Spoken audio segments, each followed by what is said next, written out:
Habang walang putik.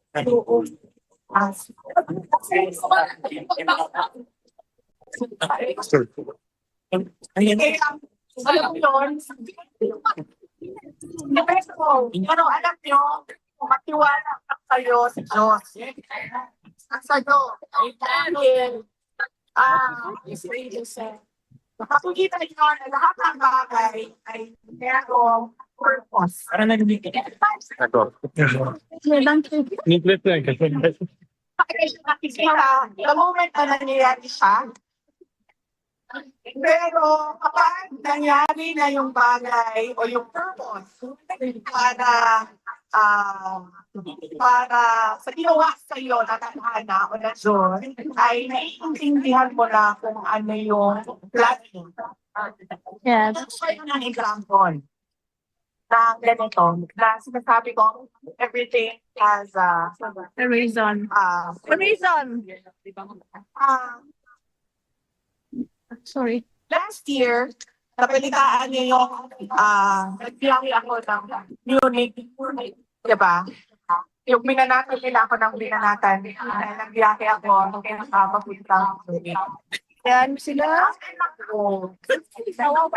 Sabi ko sa akin, Mama, gusto ko manood ng Taylor Swift. Di ba kita yung pagbibili ng ticket sa online? So sabi ko sa kanya, mag-strategize ka. Sabi ko, tukod ka, okay lang. Sa tingin mo, okay lang. Ang pagpapili lang.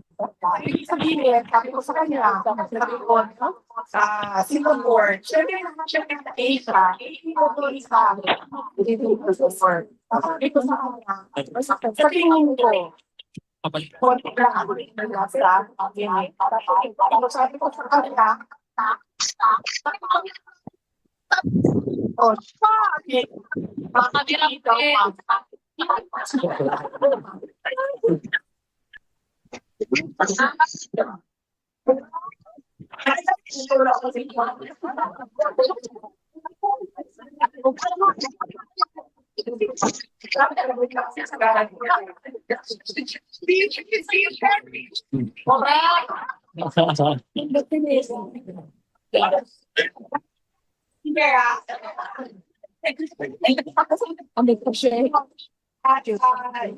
pagkain niya ng buhay natin. Sabi ko sa kanya, kapag nila ako sa mga nalalo siya